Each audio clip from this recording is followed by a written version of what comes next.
الحمد لله نحمده ونستعينه ونستغفره ونؤمن به ونتوكل عليه ونعوذ بالله من شرور أنفسنا ومن سيئات أعمالنا من يهدي الله فلا مضل له ومن يضلل فلا هادي له ونشهد أن محمدا عبده ورسوله ونقر أن المهدي الموعود قد جاء ومضى أما بعد فقال الله تبارك وتعالى في القرآن المجيد أعوذ بالله من الشيطان الرجيم بسم الله الرحمن الرحيم حاميم والكتاب المبين إنا أنزلناه في ليلة المباركة إنا كنا منذرين فيها يفرق كل أمر حكيم صدق الله مولانا العظيم. معزز سامعین خطبہ، اللہ سبحانہ و تعالی سورہ دخان رکوع نمبر 1 میں ارشاد فرما رہا ہے، حامیم، قسم ہے اس کتاب روشن کی، ہم نے اس کو ایک برکت والی رات میں اتارا، بے شک ہم ڈرانے والے ہیں، اس رات ہر حکمت والا معاملہ فیصل کیا جاتا ہے. معزز سامعین خطبہ، میرے آج کے خطبے کا عنوان جس پر خطبہ ترتیب دیا گیا ہے، فضائل شب برات کے عنوان کے تحت آج کے خطبے کو ترتیب دیا گیا ہے. اللہ سبحانہ و تعالیٰ نے اس آیت مبارکہ میں یہ ارشاد فرمایا، حامیم، قسم ہے اس کتاب روشن کی، ہم نے اس کو ایک برکت والی رات میں اتارا، بے شک ہم ڈرانے والے ہیں، اس رات ہر حکمت والا معاملہ فیصل کیا جاتا ہے. اس امر میں اختلاف ہے کہ لیلۃ المبارکہ سے کون سی رات مراد ہے. اکثر مفسرین کا یہ خیال ہے کہ وہ شب قدر ہے، مگر صاحب تفسیر حسینی فارسی نے اس آیت کی تفسیر ان الفاظ میں کی ہے کہ لیلۃ المبارکہ شب برات است، یعنی نیمہ شعبان است، و برکت او در نزول ملائکہ و عجابت دعوت و فیصل اغذیہ و تقسیم نعم است. جلد 2 صفحہ 232 مطبوعہ.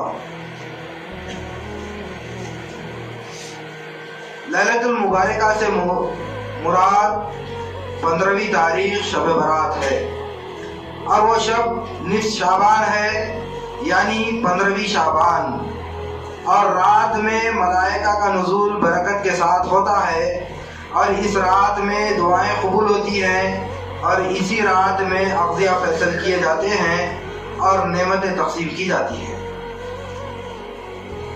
معزز سامعین کرام، اللہ سبحانہ و تعالی اس رات میں تمام کے تمام تر فیصلے کرتا ہے، حیات کو لکھتا ہے، موت کو لکھتا ہے. اللہ سبحانہ و تعالی جس کو جتنا رزق عطا کرنا ہے وہ لکھ دیتا ہے، اور جس کے رزق میں کمی کرنا ہے وہ لکھ دیتا ہے، اور کون بچے پیدا ہونے والے ہیں وہ لکھ دیتا ہے. پھر اللہ سبحانہ و تعالی اس میں یہ بھی لکھ دیتا ہے کہ کون اس 15ویں شعبان سے آئندہ 15ویں شعبان تک گزرنے والے ہیں، وہ بھی اللہ سبحانہ و تعالی لکھ دیتا ہے. پھر اس بات پر غور و فکر کرتے ہیں تو اللہ سبحانہ و تعالی اس رات میں نعمتیں تقسیم فرما رہا ہے. سوال یہاں پر یہ پیدا ہوتا ہے کہ مسلمانوں کی نعمتوں کو اللہ تبارک و تعالیٰ نے جو ان کو عطا کیا ہے ان میں سے ایک بہت بڑی نعمت دولت ہے، جس کے متعلق اللہ سبحانہ و تعالیٰ نے قرآن مجید میں ارشاد فرمایا ثم تسألن یومئذ عن النعیم۔ اللہ تبارک و تعالیٰ نے ارشاد فرمایا پھر تم سے قیامت کے دن نعمتوں کی پوچھ ہوگی جو ہم نے عطا کی ہے۔ اللہ تبارک و تعالیٰ نے مسلمانوں کو بے شمار نعمتیں عطا فرمائی ہے۔ ان نعمتوں کے متعلق اللہ تبارک و تعالیٰ قیامت کے دن ہم سے سوال کرنے والا ہے کہ آیا وہ پیسہ ہم کہاں سے کمائے، کہاں پر خرچ کیے، اور راہ خدا میں ہم کتنا کیے۔ اور اللہ سبحانہ و تعالیٰ نے یہ بیان فرما دیا کہ قیامت کے دن ان تمام نعمتوں کے متعلق ہم سے پوچھ کی جائے گی۔ اب آئیے، جو جتنا زیادہ مال رکھتا ہے اس کو اتنا ہی سوال ہوگا، اور جو عقل حلال سے کماتا ہے، راہ خدا میں لٹاتا ہے، تو اللہ سبحانہ و تعالیٰ اس کا اجر قیامت کے دن اسے عطا کرے گا۔ اگر ہم احادیث مبارکہ کا مطالعہ کرتے ہیں تو ہمیں معلوم ہوتا ہے کہ نبی کریم فخر دو عالم صلی اللہ علیہ وسلم کے پاس جب کھجوریں آئی تو نبی پاک صلی اللہ علیہ وسلم اپنے دونوں ہاتھوں سے تقسیم فرمانا شروع کیے۔ تمام کے تمام صحابہ کو آپ نے تقسیم فرمایا، کسی کو 25، کسی کو 15، کسی کو 20، اور کسی کو 100، کسی کو 150۔ حضور پاک علیہ السلام تقسیم فرما رہے ہیں۔ حضرت علی علیہ السلام کی جب باری آئی تو حضرت علی علیہ السلام کو ایک کھجور حضور پاک علیہ السلام نے دیا۔ حدیث مبارکہ میں آیا کہ حضرت علی علیہ السلام نے یہ سوال کیا حضور پاک علیہ السلام سے کہ یا رسول اللہ صلی اللہ علیہ وسلم، میرے ماں باپ آپ پر سے قربان، آپ نے کسی کو 10 دیا، کسی کو 20 دیا، کسی کو 25 اور کسی کو کچھ اور دیا، مجھے ایک کیوں عطا فرمایا کھجوروں میں؟ آقا نامدار احمد مصطفیٰ فخر دو عالم صلی اللہ علیہ وسلم کے ذات گرامی کے میں قربان جاؤں۔ آپ نے ارشاد فرمایا اے علی، تو اس پتھر پر جا کر کھڑے ہو جا جو دھوپ میں ہے اور وہ انگار بن چکا ہے۔ حضرت علی علیہ السلام اس پتھر پر کھڑے ہوتے ہیں۔ نبی کریم فخر دو عالم صلی اللہ علیہ وسلم نے ارشاد فرمایا کہ اے علی، تو کتنے کھجور لیا ذرا گن کر بتا۔ تو حضرت علی علیہ السلام نے بیان فرمایا کہ میں ایک کھجور لیا۔ حضور پاک علیہ السلام نے ارشاد فرمایا کہ ابو اس پر سر تو اتر جا۔ پھر دوسرے کو بلایا گیا، دوسرے سے گننے کے لیے کہا گیا، وہ گن رہا ہے اور اس کے پیر جل رہے ہیں۔ آقا نامدار احمد مصطفیٰ فخر دو عالم صلی اللہ علیہ وسلم نے جس کو جتنے کھجور عنایت فرمائے تھے ان کو گننے کے لیے بیان فرمایا اس گرم پتھر پر کھڑا کر کے، تو معلوم کیا ہو رہا ہے کہ جتنا جو لے گا اتنا اللہ تبارک و تعالیٰ کے پاس اسے حساب بھی دینا پڑے گا۔ معلوم یہی ہو رہا ہے کہ آیا وہ مال عقل حلال سے ہے یا حرام سے ہے، یا وہ مال ہم جو کما رہے ہیں اس کو کیسے مقام پر ہم خرچ کرتے ہیں۔ اگر مسجد کے لیے ایک اگر جانماز ہم بچھا دیتے ہیں ایصال ثواب کے لیے، تو وہ جب تک پھٹتا نہیں ہے اس کو استعمال کیا جاتا ہے، وہ اللہ تبارک و تعالیٰ اس کے پاس اس کا اجر اس کو پہنچاتے رہتا ہے۔ جیسا کہ حضرت عثمان غنی رضی اللہ تعالیٰ عنہ کا اگر ہم واقعہ لیتے ہیں تو نبی کریم فخر دو عالم صلی اللہ علیہ وسلم نے اپنے پاس ندا کروائی اور آپ نے ارشاد فرمایا کہ ایک یہودی کا کنواں بک رہا ہے، اسے کون آگے بڑھ کر آئے گا اور خریدے گا؟ حضرت عثمان غنی رضی اللہ تعالیٰ عنہ کے میں قربان جاؤں، آپ اٹھ کر آتے ہیں اور آپ نے ارشاد فرمایا کہ یا رسول اللہ صلی اللہ علیہ وسلم، اس کنویں کو میں خرید لیتا ہوں اور امت کے لیے وقف کر دیتا ہوں۔ اور آقا نامدار احمد مجتبیٰ فخر دو عالم صلی اللہ علیہ وسلم نے یہ ارشاد فرمایا کہ جب تک تو زندہ ہے لوگ اس پانی سے سیراب ہوتے رہیں گے، اس پانی کو استعمال کرتے رہیں گے۔ جب تک تو زندہ ہے تجھے ثواب ملتے رہے گا، تو مرنے کے بعد بھی تجھے ثواب ملتے رہے گا۔ تو معلوم کیا ہو رہا ہے کہ کچھ ایسے کار خیر کرو جس کی وجہ سے ثواب جاریہ بن جائے، اور قیامت تک اللہ تبارک و تعالیٰ کے وہ بندے اس چیز کو جو ہم اللہ کی راہ میں عطا کرتے ہیں، راہ خدا میں اگر مساجد کو پیسہ لگاتے ہیں، وہ پاک پیسہ لگاتے ہیں، جس کی وجہ سے ایک اینٹ بھی لگا دی جاتی ہے تو اس کے لیے وہ ثواب جاریہ بن جاتا ہے۔ پھر آئیے اس سلسلے میں ہمیں غور و فکر کرتے ہیں تو ہمیں معلوم ہوتا ہے کہ ناچ گانے پر شادی بیاہ میں ہزاروں روپے ہم لٹا دیتے ہیں، کیا شریعت اس کا حکم دیتی ہے؟ تو معلوم کیا ہو رہا ہے کہ وہ شریعت اس کا حکم نہیں دیتی۔ شریعت تو یہ بتاتی ہے کہ وہ راہ خدا میں اگر مال خرچ کرے تو کسی غریب کی ایک شادی ہو سکتی ہے۔ اور دوسری بات کہ ہم گانے اور بجانے میں جب پیسہ لٹاتے ہیں، کیا اللہ سبحانہ و تعالیٰ وہ نعمت عظمیٰ کے متعلق ہم سے قیامت کے دن سوال نہیں کرے گا؟ تو اللہ تبارک و تعالیٰ نے یہ واضح الفاظ میں بیان فرما دیا قرآن مجید میں، ثم تسألن یومئذ عن النعیم۔ اللہ تبارک و تعالیٰ نے سورہ تکاثر میں یہ بیان فرمایا، پھر تم سے قیامت کے دن نعمتوں کی پوچھ ہوگی۔ تو وہ دولت جو اللہ سبحانہ و تعالیٰ نے مسلمانوں کو عطا کیا، وہ نعمت کو کہاں پر وہ تقسیم کرتا ہے؟ تو معلوم کیا ہو رہا ہے کہ اس کے متعلق بھی پوچھ ہوگی اللہ تبارک و تعالیٰ کی بارگاہ میں۔ حدیث مبارکہ میں آیا کہ نبی کریم فخر دو عالم صلی اللہ علیہ وسلم کو ایک عربی آتا ہے، اپنے باغ میں لے جاتا ہے، چند کھجوریں توڑ کر خوشے لاتا ہے اور انگور کے خوشے لا کر حضور پاک علیہ السلام کی خدمت اقدس میں رکھتا ہے۔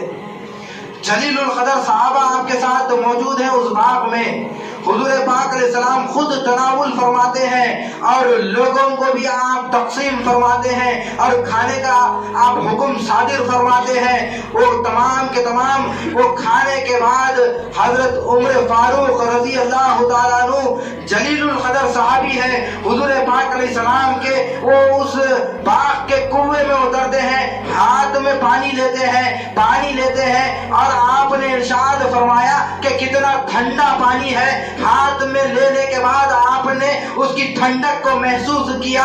حضرت نبی کریم فخر دو عالم صلی اللہ علیہ وسلم نے ارشاد فرمایا، اے عمر، اس پانی کے متعلق بھی تجھ سے پوچھ کی جائے گی قیامت کے دن۔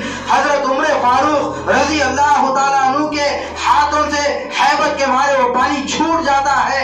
آپ نے پلٹ کر یہ پوچھا حضور پاک علیہ السلام سے کہ یا رسول اللہ صلی اللہ علیہ وسلم، کیا اس پانی کے متعلق بھی اللہ سبحانہ و تعالیٰ کے پاس پوچھ ہوگی؟ تو آپ نے ارشاد فرمایا، ہاں اس کے متعلق بھی پوچھ ہوگی۔ اللہ سبحانہ و تعالیٰ کا اگر تو شکر بجا لا کر اسے استعمال کرے گا، اسے پیے گا، تو اللہ سبحانہ و تعالیٰ تجھے نہیں سوال کرے گا۔ اگر تو ناشکرہ پنا کر کے اگر اسے استعمال کرے گا تو اللہ سبحانہ و تعالیٰ قیامت کے دن تجھ سے پوچھنے والا ہے۔ تو معلوم کیا ہو رہا ہے کہ ایک معمولی پانی کے خطرے کے متعلق بھی اللہ سبحانہ و تعالیٰ کے پاس حساب و کتاب دینا پڑے گا کہ ہم آیا کتنے مرتبہ اللہ تبارک و تعالیٰ کا دن میں شکر بجا لاتے ہیں۔ ہم مومن مسلمان ہیں تو ہم کو جو نعمتیں عطا کی ہے ان نعمتوں کا کتنا اللہ کی بارگاہ میں ہم شکر بجا لاتے ہیں۔ معلوم کیا ہو رہا ہے کہ ہم اس میں صفر ہیں، ہم اس میں صفر ہیں۔ ہم کو چاہیے کہ اللہ کا ہر لمحہ شکر بجا لاتے رہیں. صحت دیا, تندرستی دیا, ہاتھ پیر سلامت ہیں, آنکھ دیا, ناک دیا, چہرہ خوبصورت دیا, ہر اعتبار سے اللہ تبارک و تعالیٰ نے ہم کو اچھا بنایا, تو اس کا ہم دن میں کتنا شکر بجا لاتے ہیں. تو معلوم کیا ہو رہا ہے کہ انسانوں میں سب سے مسلمان ناشکرا ہوتا ہے اللہ تبارک و تعالیٰ کا. اب آئیے اس سلسلے میں ہم یہ دیکھتے ہیں آقا نامدار احمد مصطفیٰ فخر دو عالم صلی اللہ علیہ وسلم نے بے شمار شب برات کی فضائل کو آپ نے بیان فرمایا, مگر قرآن مجید عمل صالح کے متعلق کیا بیان کرتا ہے اس کا اگر مطالعہ کریں گے تو ہمیں معلوم ہوگا. اللہ سبحانہ و تعالیٰ نے قرآن مجید میں ارشاد فرمایا ان الذین آمنوا وعملوا الصالحات لهم جنات النعیم خالدین فیہا وعد اللہ حقا وهو العزیز الحکیم. اللہ سبحانہ و تعالیٰ نے سورہ لقمان میں ارشاد فرمایا بے شک جو لوگ ایمان لائے اور عمل صالح کیا ان کے لیے نعمتوں والی جنتیں ہیں, ان میں ہمیشہ رہیں گے. اللہ کا وعدہ سچا ہے اور وہ غالب حکمت والا ہے. آئیے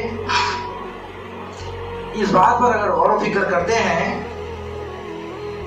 قرآن مجید کے اس آیت مبارکہ پر, تو ہمیں معلوم ہوتا ہے کہ جنت کی نعمتوں کو اللہ تبارک و تعالیٰ نے عمل صالح پر موقوف رکھا ہے. جو بندہ اس دنیا میں نیک عمل کرتا ہے وہ نعمتیں پاتا ہے جنت فردوس کی, جس کی میراث ہے وہ عمل صالح کرنے والوں کی.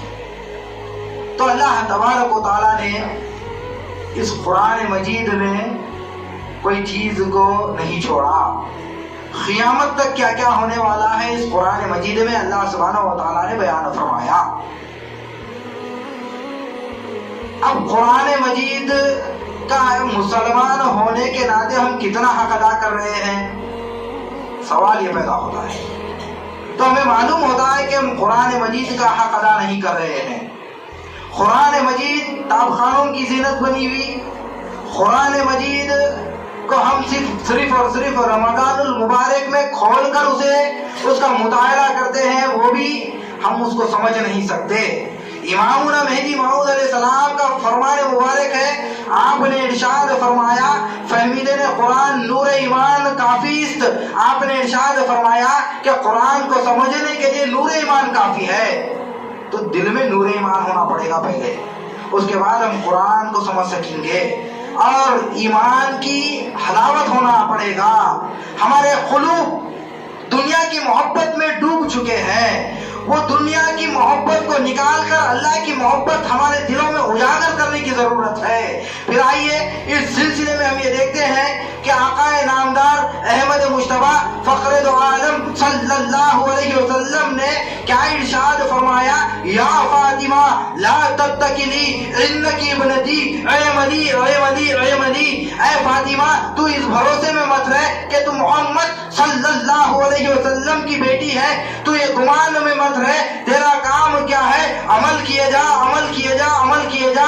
تو معلوم کیا ہو رہا ہے کہ حضور پاک علیہ السلام نے اپنے صاحبزادی سے آپ نے ارشاد فرمایا, مگر امت کی طرف اشارہ تھا حضور پاک علیہ السلام کا. وہ تو خاتون جنت ہے, اور جنت میں سب سے پہلے داخل ہونے والی عورتوں میں وہ خاتون جنت حضرت بی بی فاطمہ رضی اللہ تعالیٰ عنہا ہے, جن کو سبز چادر میں لپیٹ کر لایا جائے گا. تو اس دن قیامت کا دن جو رہے گا, اس دن جب ہری چادر میں لپیٹ کر بی بی فاطمہ رضی اللہ تعالیٰ عنہا کو لایا جائے گا, تو اس دن تمام کے تمام لوگوں کو یہ حکم دیا جائے گا کہ تم اپنی نظروں کو جھکا لو, کیونکہ خاتون ولایت یہاں سے گزر رہی ہے. تو معلوم کیا ہو رہا ہے کہ حضرت بی بی فاطمہ رضی اللہ تعالیٰ عنہا جو خاتون ولایت ہیں, جنت میں عورتوں میں سب سے پہلے جنت میں داخل ہونے والی, ان کے متعلق حضور پاک علیہ السلام نے ارشاد فرمایا,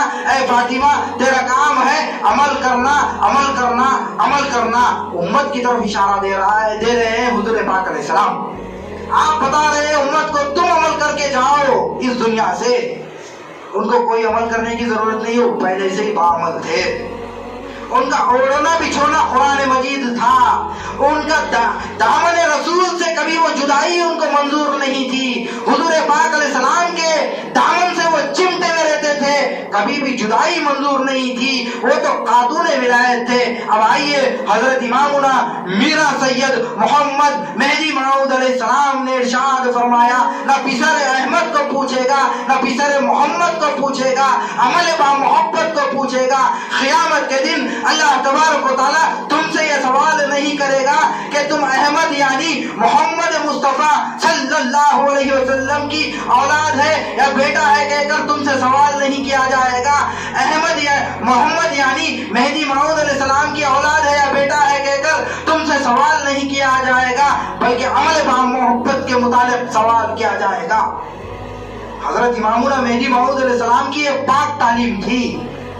آپ نے واضح فرما دیا کہ صبح کے متعلق جب پوچھے گا اللہ تبارک و تعالیٰ عمل صالح کیا کیا دنیا کے اندر، حسب نسب کو نہیں دیکھے گا، وہ اس کے جاہ و منصب کو نہیں دیکھے گا، اللہ تبارک و تعالیٰ اس کے پیسے کو اس کے دولت کو نہیں دیکھے گا.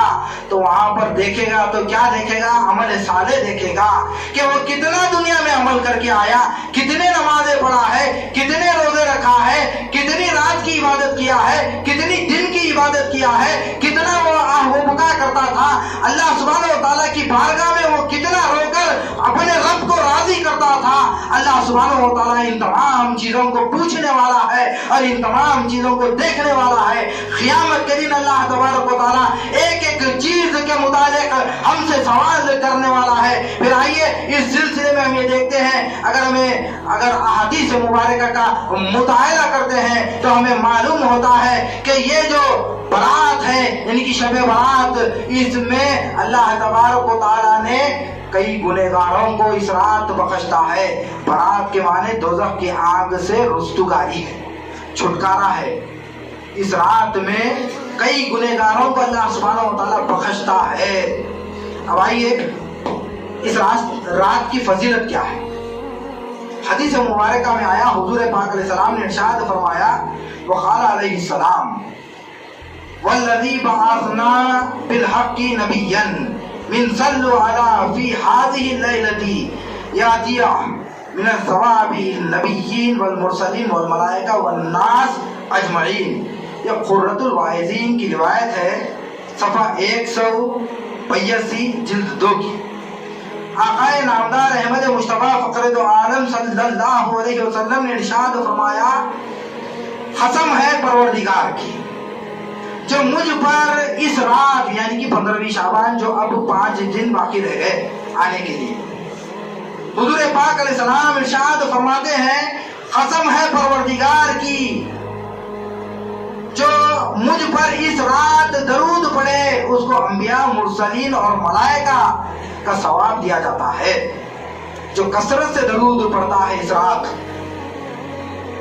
نیمے شعبان یعنی کہ 15ویں شعبان کی رات میں، اگر کوئی کثرت سے درود پڑھتا ہے تو ملائکہ، مرسلین اور انبیاء علیہ السلام کا ثواب اسے عطا کیا جاتا ہے. حضور پاک علیہ السلام نے ارشاد فرمایا. پھر اس کے ساتھ اگر مزید احادیث مبارکہ کا مطالعہ کرتے ہیں تو ہمیں معلوم ہوتا ہے کہ اس رات کی فضیلت کیا ہے. زہرۃ الریاض کی ایک روایت کو قلمبند کیا گیا جس میں حضرت عیسیٰ علیہ السلام کے واقعے کو بیان کیا گیا. حضرت عیسیٰ علیہ السلام 14ویں رات کا چاند تھا، آپ رات میں سیر پر نکلے. حدیث مبارکہ میں آیا، جب آپ رات میں سیر پر نکلے تو آپ نے دیکھا کہ ایک پتھر ہے پہاڑ پر رکھا ہوا جو دودھ سے بھی زیادہ صاف اور شفاف ہے. اس کے ارد گرد آپ گھومنا شروع کیے. عیسیٰ علیہ السلام، اللہ تبارک و تعالیٰ کی جانب سے وحی آتی ہے، اے عیسیٰ تو کیا دیکھ رہا ہے؟ تو آپ نے ارشاد فرمایا، یا باری تعالیٰ میں تیری قدرت کو دیکھ رہا ہوں کہ کتنا صاف اور شفاف دودھ سے بھی زیادہ تو نے صاف اور شفاف پتھر کو پیدا کیا ہے۔ اللہ پاک نے ارشاد فرمایا اس کے اندر کیا ہے وہ دیکھنے کا خواہش مند ہے تو؟ عیسیٰ علیہ السلام نے ارشاد فرمایا ہاں ہاں کیوں نہیں، اگر تو دکھائے گا تیری قدرت کو تو میں دیکھنے کے لیے تیار ہوں۔ اللہ پاک اس پتھر کو پھٹنے کا حکم دیتا ہے، پتھر دو شاخ ہو جاتا ہے۔ اس کے اندر ایک شیخ کبیر ہے، اس کے اندر ایک شیخ کبیر ہے جس کے سامنے عصا پڑا ہوا ہے اور اس کے سامنے ایک انگور کا خوشہ لٹکا ہوا ہے۔ تو آپ نے اس سے کلام کیا اور سوال کیا، آپ نے اس سے پوچھا کہ تو اس میں کتنے برس سے رہ رہا ہے؟ تو اس نے بیان کیا کہ میں اس میں 400 برس سے اللہ پاک کی عبادت کر رہا ہوں۔ اور تیری غذا کیا ہے؟ تو اس نے بیان کیا یہ انگور کا خوشہ روزانہ اللہ پاک مجھے یہاں پر پہنچاتا ہے، یہی میری غذا ہے اور اسی سے میری پیاس بھی بجھتی ہے، اور 400 برس سے اس میں اللہ پاک کی عبادت کر رہا ہوں۔ تو حضرت عیسیٰ علیہ السلام متعجب ہوتے ہیں، اللہ پاک سے رجوع ہوتے ہیں اور ارشاد فرماتے ہیں کہ یا باری تعالیٰ اس سے بھی کوئی افضل ترین چیز تیرے پاس موجود ہے؟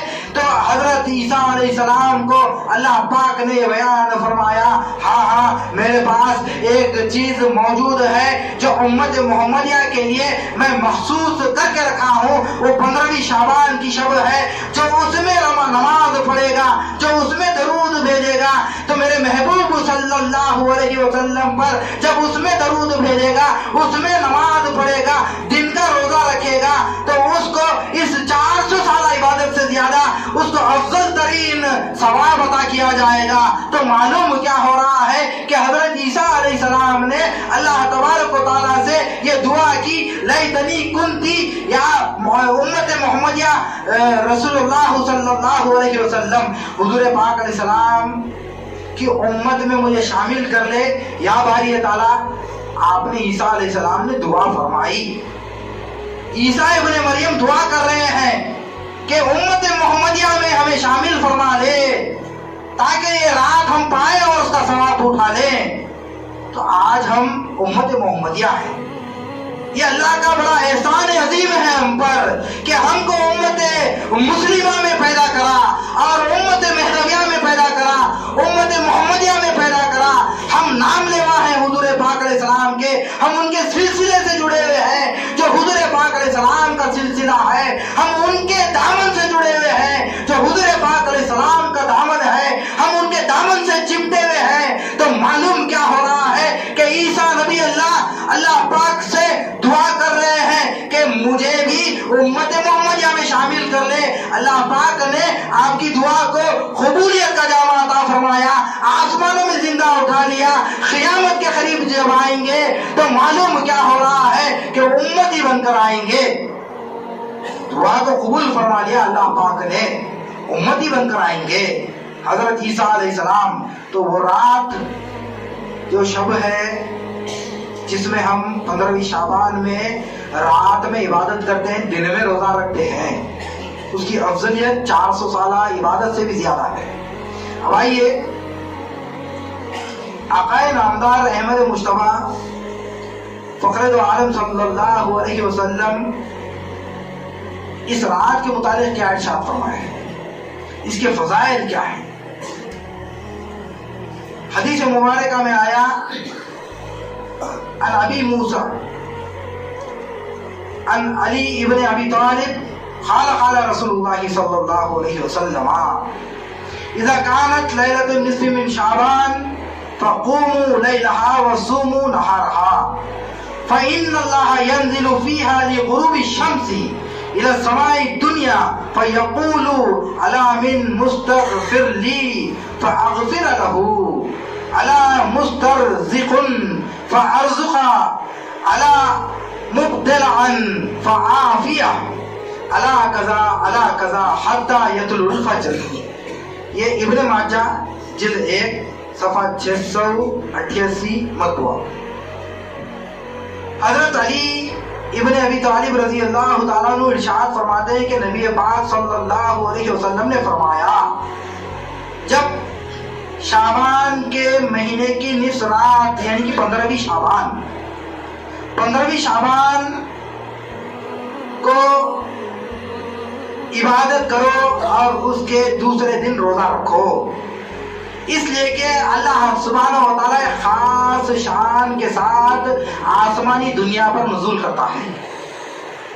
پھر اللہ سبحانہ و تعالیٰ پکار کر کہتا ہے کوئی مجھ سے مغفرت کا طلبگار، میں اس کے گناہوں کو بخش دوں۔ پھر اللہ پاک پکار کر کہتا ہے کوئی مجھ سے رزق کا طلبگار، روٹی کا مانگنے والا، میں اسے رزق اور روٹی عطا کر دوں۔ پھر اللہ سبحانہ و تعالیٰ ارشاد فرماتا ہے کہ ہے کوئی بیماری سے شفا پانے والا تو میں اسے بیماری سے اچھا کر دوں اور شفا یاب کر دوں۔ پھر اللہ تبارک و تعالیٰ ہے کوئی ایسا یعنی کہ اللہ قضا یہاں تک کہ فجر طلوع ہو جاتی ہے، فجر طلوع ہو جاتی ہے اور نبی کریم فخر عالم صلی اللہ علیہ وسلم نے ارشاد فرمایا وہ آسمانی دنیا پر جب نزول کرتا ہے تو ایک خاص شان کے ساتھ پہلے آسمان پر آ جاتا ہے، جب غروب ہو جاتا ہے سورج اسی کے ساتھ مغرب کے ساتھ اللہ تبارک و تعالیٰ پہلے آسمان پر رہتا ہے، اپنے بندوں کو پکارتے رہتا ہے، پھر یہاں تک کہ فجر طلوع ہو جاتی ہے۔ جب تک اللہ سبحانہ و تعالیٰ پکارتے رہتا ہے کوئی مجھ سے بیماری کا شفا یاب ہونے والا، دعا کرنے والا کہ میں اسے شفا یاب کر دوں، ہے کوئی مجھ سے رزق کا مانگنے والا اسے رزق عطا کر ڈالوں، ہے کوئی میرا دیدار طلب کرنے والا اسے میں اپنا دیدار عطا کر ڈالوں۔ تو معلوم کیا ہو رہا ہے کہ اللہ پاک رات بھر اس 15 شعبان یعنی کہ شب برات میں پکارتے رہتا ہے۔ اب آئیے اور ایک حدیث کو آپ سماعت کیجئے۔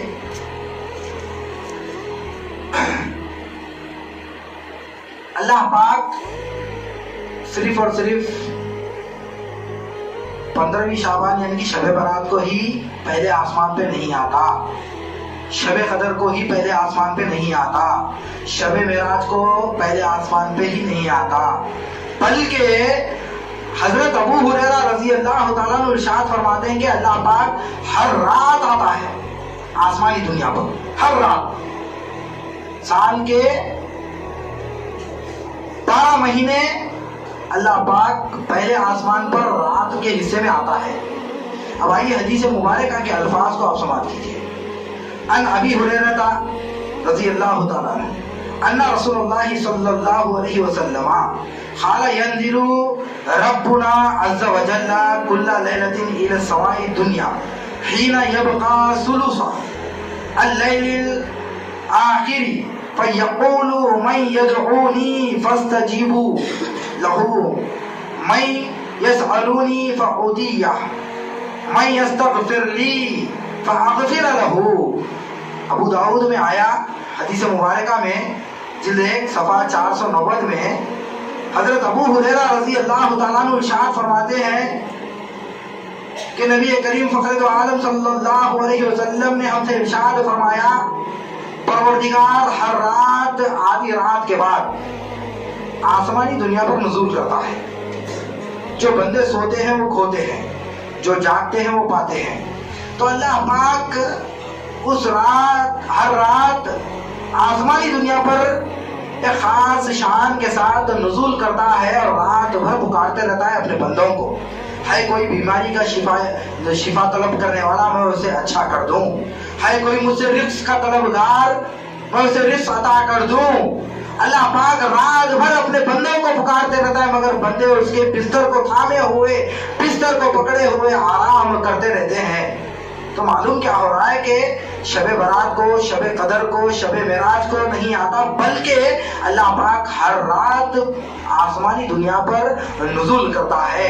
اسی لیے اللہ پاک نے سورہ مدثر میں ارشاد فرمایا قم اللیل الا قلیلا، اے محبوب صلی اللہ علیہ وسلم آپ آدھی رات کے حصے میں اٹھیے اور ہماری عبادت کیجیے، ہمیں پکاریے۔ تو معلوم کیا ہو رہا ہے، جو رات کے حصے میں اللہ پاک کو پکارتے ہیں وہ بندے اللہ سبحانہ و تعالیٰ کا قرب عطا کر لیتے ہیں، اللہ ان کے قریب ہو جاتا ہے اور اللہ پاک کا وہ دیدار انہیں اللہ پاک اپنے فضل سے انہیں اپنا دیدار نصیب کرتا ہے، بیماریوں سے شفا یاب کرتا ہے، اللہ پاک انہیں رزق سے عطا عطا کرتا ہے اور معلوم کیا ہو رہا ہے کہ نعمتوں کی تقسیم فرماتا ہے. ہر رات اللہ تبارک و تعالیٰ نعمتوں کی تقسیم فرما رہا ہے. پھر آئیے اور ایک حدیث بڑی مشہور و معروف ہے. اس رات میں کتنے گنہگاروں کو بخشا جاتا ہے اس حدیث کے مطالعے سے ہمیں معلوم ہوگا. عن عائشہ رضی اللہ تعالی عنہا قالت فقدت نبی صلی اللہ علیہ وسلم ذات لیلۃ فخرجت اطلبه فاذا هو بالبقیع رافع راسه الى السماء فقال رایا عائشہ اکنتی تخافین ان یحیف اللہ علیک ورسولہ قالت قد قلت وما بی ذلک ولکنی ظننت انک اتیت بعض نسائک فقال ان اللہ تعالی ینزل لیلۃ النصف من شعبان الى السماء الدنیا فیغفر لی اکثر من عدد شعر غنم کلب. یہ ابن ماجہ جلد 1 صفحہ 688 مطبوعہ کی روایت ہے. ام المومنین عائشہ صدیقہ رضی اللہ تعالی عنہا ارشاد فرماتی ہے کہ ایک رات میں نے نبی پاک صلی اللہ علیہ وسلم کو اپنے بستر پر نہیں پایا. میں تلاش کی حضور پاک علیہ السلام کو اپنے بستر پر رات کے حصے میں, تو حضور پاک علیہ السلام کو میں نے نہیں پایا. پھر میں رات میں اٹھی اور ڈھونڈنے نکلی. حضور پاک علیہ السلام کہیں دوسری زوج محترمہ کے پاس تشریف لے گئے ہوں گے. نبی کریم فخر دو عالم صلی اللہ علیہ وسلم کو جب ڈھونڈنے نکلے آپ, تو آپ نے دیکھا کہ حضور پاک علیہ السلام جنت البقیع میں موجود ہیں, قبرستان میں جو عام مسلمانوں کا قبرستان ہے. مدینہ پاک میں جنت البقیع ہے جو مسلمانوں کا عام قبرستان ہے, وہاں پر حضور پاک علیہ السلام کو آپ نے پایا. بی بی عائشہ صدیقہ رضی اللہ تعالی عنہا بیان فرماتی ہے کہ میں نے دیکھا حضور پاک علیہ السلام ہاتھ اٹھائے ہوئے ہیں اور دعا و استغفار کر رہے ہیں مرحومین کے لیے. نبی کریم فخر دو عالم صلی اللہ علیہ وسلم کے قریب آپ پہنچتی ہیں تو آپ نے ارشاد فرمایا, حضور پاک علیہ السلام نے بی بی عائشہ سے, اے عائشہ تو یہ گمان کرتی تھی یا خیال کرتی تھی کہ میں تیری حق تلفی کروں گا, آج کی رات کی باری میں کسی اور زوجہ کے پاس میں جاؤں گا, تو یہ خیال کرتی تھی؟ تو آپ نے ارشاد فرمایا لا لا یا رسول اللہ, نہیں نہیں یا رسول اللہ صلی اللہ علیہ وسلم, میں نے اپنے بستر پر آپ کو نہیں پایا تو تلاش کرنے کے لیے نکلی. تو حضور پاک علیہ السلام نے ارشاد فرمایا اے عائشہ تجھے خبر ہے کون سی رات ہے؟ تو آپ نے ارشاد فرمایا اللہ اور اللہ کا رسول بہتر جانتا ہے. پھر بی بی عائشہ صدیقہ رضی اللہ تعالی عنہا سے آپ نے ارشاد فرمایا کہ وہ رات ہے جس میں اللہ تبارک و تعالی آسمانی دنیا پر ایک خاص شان کے ساتھ نزول کرتا ہے, پہلے آسمان پر آ جاتا ہے. پھر آپ نے ارشاد فرمایا کہ پھر اللہ پاک بنو کلب کے, بکریوں کے بالوں کے اتنے گنہگاروں کو اس رات ان کی مغفرت فرماتا ہے, دوزخ کی آگ سے انہیں رستگاری دیتا ہے. اسی لیے میں قبرستان آ کر ان کے لیے دعا و استغفار کر رہا ہوں. تو ایک معلوم کیا ہو رہا ہے کہ حضور پاک علیہ السلام کی سنت سے یہ عمل ثابت ہے کہ زیارت کرنا حضور پاک علیہ السلام کی سنت ہے. 15 شعبان میں ہم جاتے ہیں ہمارے مرحومین کے لیے, ان کی مغفرت کے لیے ہم دعا مانگتے ہیں. اور اس کے علاوہ حضور پاک علیہ السلام نے ارشاد فرمایا جمعے کے دن بعد از جمعہ کوئی اپنے ماں باپ میں سے یا ان میں سے ایک کی اگر کوئی زیارت کرتا ہے تو ان کو نیکوکاروں میں لکھا جاتا ہے, اس کا نام درج کر دیا جاتا ہے, اپنے ماں باپ کے ساتھ نیکی کرنے والا لکھا جاتا ہے. تو معلوم کیا ہو رہا ہے کہ حضور پاک علیہ السلام کی تمام تر سنتیں ہیں یہ. پھر آئیے اس سلسلے میں ہم دیکھتے ہیں کہ مزید احادیث مبارکہ کا مطالعہ کرتے ہیں تو ہمیں معلوم ہوتا ہے عن ابی موسیٰ الاشعری ان رسول اللہ صلی اللہ علیہ وسلم قال ان اللہ یطلع فی لیلۃ النصف من شعبان فیغفر لجميع خلقه الا مشرک او مشاہین. ابن ماجہ جلد 1 صفحہ 688 مطبوع.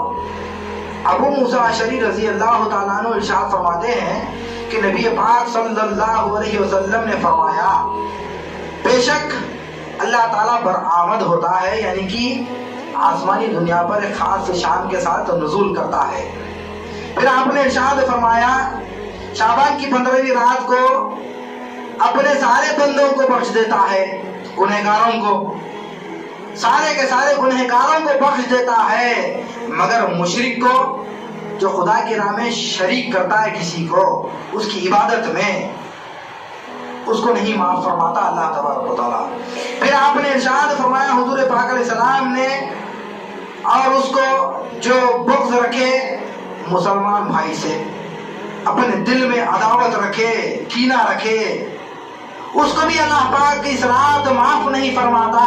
پھر آپ نے ارشاد فرمایا شرابی کو بھی معاف نہیں کرتا اللہ پاک اس رات میں، اور دوسرا اپنے ماں باپ کا جو نافرمان رہتا ہے اس کو بھی معاف نہیں فرماتا. اپنے ماں باپ کا جو نافرمان رہتا ہے اس رات میں اس کو بھی نہیں بخشتا اللہ پاک. پھر آئیے آقا نامدار احمد مجتبیٰ فخر دو عالم صلی اللہ علیہ وسلم نے کیا ارشاد فرمایا ماں باپ کے متعلق. بی بی آمنہ رضی اللہ تعالی عنہا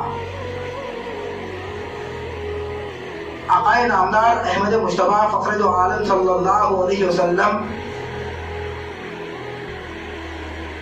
یہ ارشاد فرماتے ہیں اگر میری والدہ ماجدہ زندہ ہوتی میں عشاء کی نماز پڑھا رہا ہوتا، اگر میری ماں مجھے پکارتی بیٹا محمد تو میں نماز کو توڑ کر اپنی والدہ ماجدہ کی آواز پر لبیک کہتا. تو معلوم کیا ہو رہا ہے کہ نماز کو توڑ کے جانے کا حکم دیا جا رہا ہے. تو والدہ ماجدہ کے پکارنے پر حضور پاک علیہ السلام نے ارشاد فرمایا کہ میری نماز کو میں توڑ کر میری والدہ کی آواز پر میں لبیک کہتے ہوئے وہاں پر میں پہنچ جاتا. تو معلوم یہی ہو رہا ہے کہ حضور پاک علیہ السلام نے ہمیں تعظیم و تکریم کرنا بتایا. حضرت موسیٰ کلیم اللہ موسیٰ علیہ السلام آپ کے تعلق سے حدیث مبارکہ میں آیا کہ آپ نے اللہ پاک سے کلام کیا. کلام جب کیے تو موسیٰ علیہ السلام اس وقت اللہ پاک سے پوچھے یا باری تعالیٰ جنت میں میرا ساتھی کون ہے؟ تو آپ نے جب سوال کیا اللہ پاک نے جواب دیا اے موسیٰ تیرا ساتھی جنت میں خصاب ہے، جنت میں تیرا ساتھی ایک خصاب ہے. تو آپ نے تعجب ہو کر یہ پوچھا متعجب ہو کر کہ میں ٹھہرا نبی اللہ، وہ ٹھہرا ہے خصاب، وہ جنت میں میرا ساتھی. اچھا ٹھیک ہے اس کا پتہ مجھے بتا، میں اس کے گھر کو جانا چاہتا ہوں، اس سے ملاقات کرنا چاہتا ہوں. حضرت موسیٰ کلیم اللہ کو اللہ پتہ بتاتا ہے، وہ خصاب کی دکان پر آپ پہنچتے ہیں.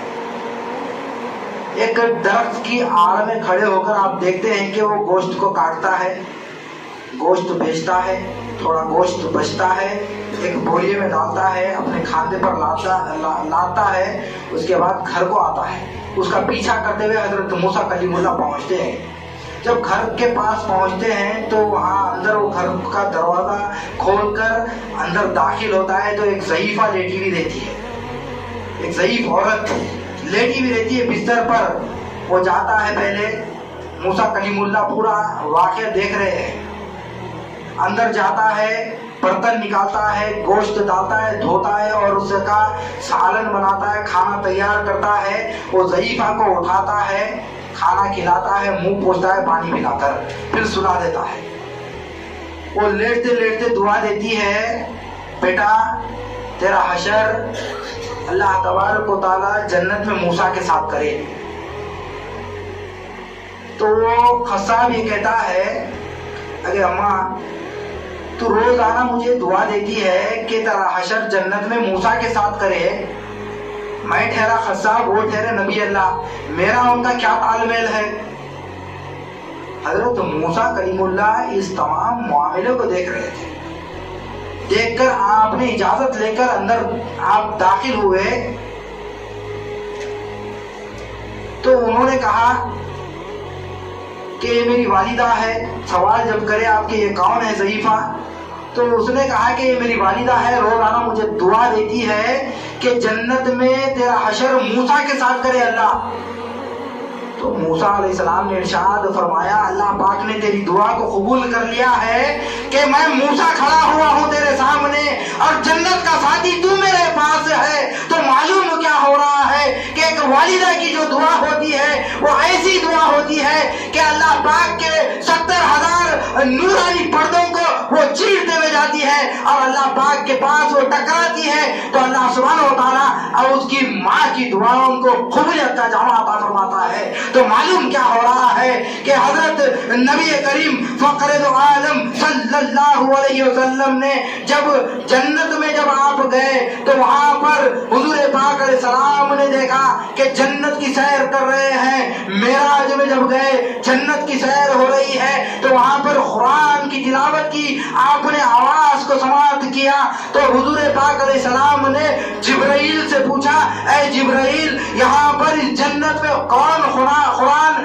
اتنے بہترین لہن میں پڑھ رہا ہے؟ تو موسیٰ حضرت نبی پاک صلی اللہ علیہ وسلم کو جبرائیل علیہ السلام نے ارشاد فرمایا کہ وہ حارثہ بن نعمان ہے، وہ تو قرآن پڑھ رہا ہے. حضور پاک علیہ السلام نے ارشاد فرمایا اس کی آواز جنت میں کیسے آ رہی ہے؟ وہ تو زندہ ہے، دنیا میں موجود ہے، میں اس سے ملاقات کر کے آیا ہوں تو اس کی آواز جنت میں کیسے آ رہی ہے؟ تو آپ نے ارشاد فرمایا کہ اللہ تبارک و تعالیٰ نے مجھے یہ حکم دیا ہے کہ وہ اپنی ماں کی بہت خدمت کیا ہے، اس کی قرآن کی تلاوت جو وہ کرتا ہے جنت والوں کو سنایا جائے. تو معلوم کیا ہو رہا ہے جو ماں کی خدمت کرتا ہے اللہ تبارک و تعالیٰ اس کا اجر و ثواب بہت زیادہ رکھا ہے.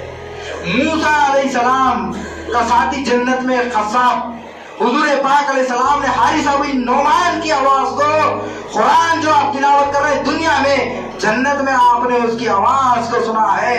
تو جس کی والدہ ہے جس کے والد ہیں ان کی قدر کرو، یہ ہمارے لیے غنیمت ہے.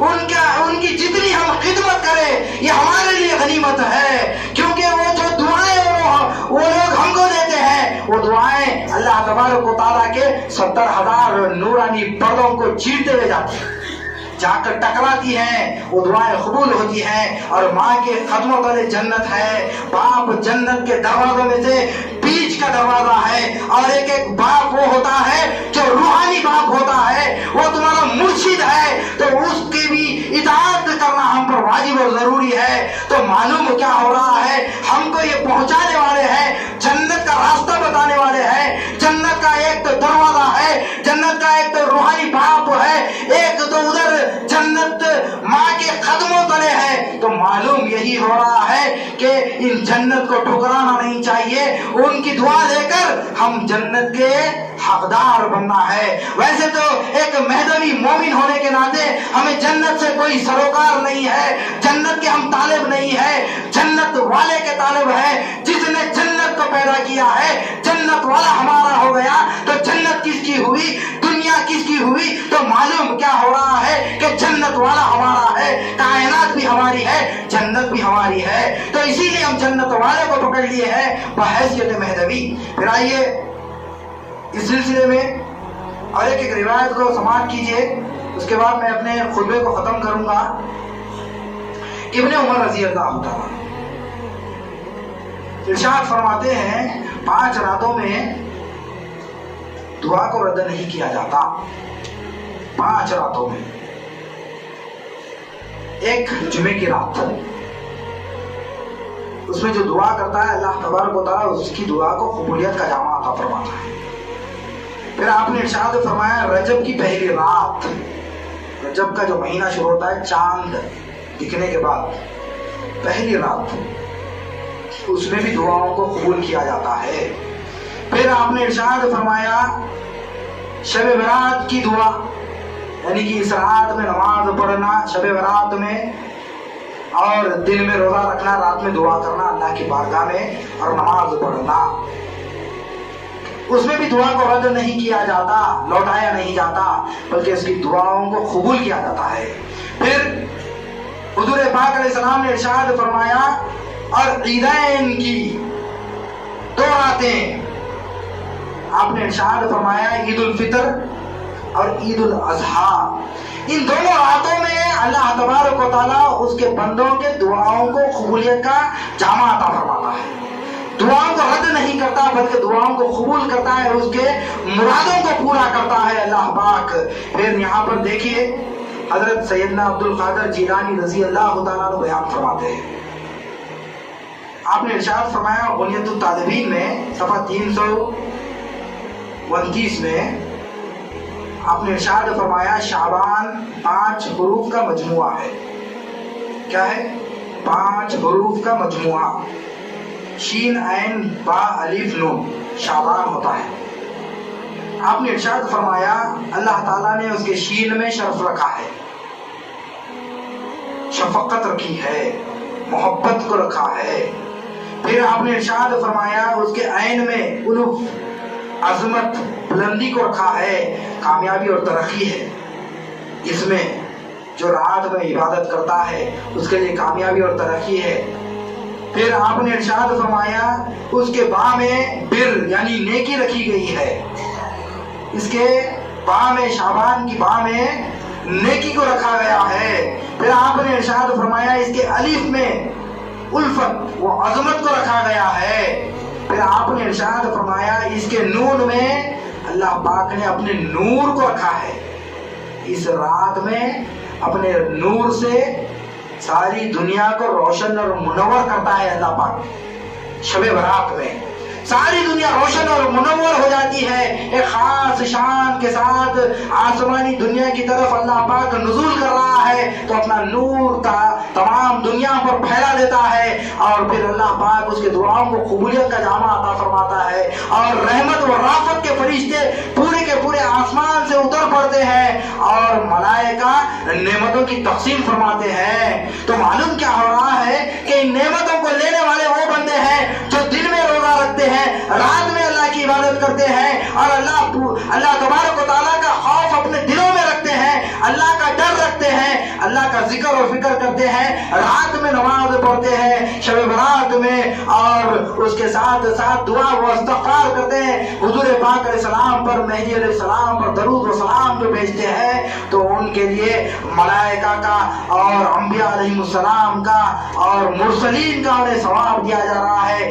صالحین کا انہیں ثواب دیا جا رہا ہے۔ تو ہمیں معلوم کیا ہو رہا ہے، اس رات کی بڑی فضیلت رکھی گئی ہے۔ ہم کو چاہیے کہ اس میں بھرپور عبادت کریں، جتنا ہو سکے عبادت کریں، جتنا ہو سکے اللہ کو راضی کرنے کی کوشش کریں، آہ و بکا کریں، گریہ گزاری کریں، آنکھوں سے آنسوں کو اتنا بہائیں یہاں تک کہ مسلح تر ہو جائے، اور اللہ پاک ہماری دعاؤں کو قبول کر لے۔ میں آخر میں دعا کرتا ہوں اللہ پاک ہم تمام لوگوں کو عمل صالح کرنے کی توفیق عطا فرمائے۔ اللہ پاک سے دعا ہے کہ ہم تمام لوگوں کے گناہوں کو معاف فرما ڈالے۔ اللہ پاک سے دعا ہے کہ اللہ سبحانہ و تعالی ہم تمام لوگوں کے گناہوں کو معاف فرماتے ہوئے اس کے ساتھ ساتھ ہم تمام لوگوں کے اندر جو لوگ گزر چکے ہیں ان کی مغفرت فرما ڈالے۔ اللہ تبارک و تعالیٰ سے دعا ہے ان کے لیے ان کی قبر میں جنت فردوس کی کھڑکی کو کھول ڈالے۔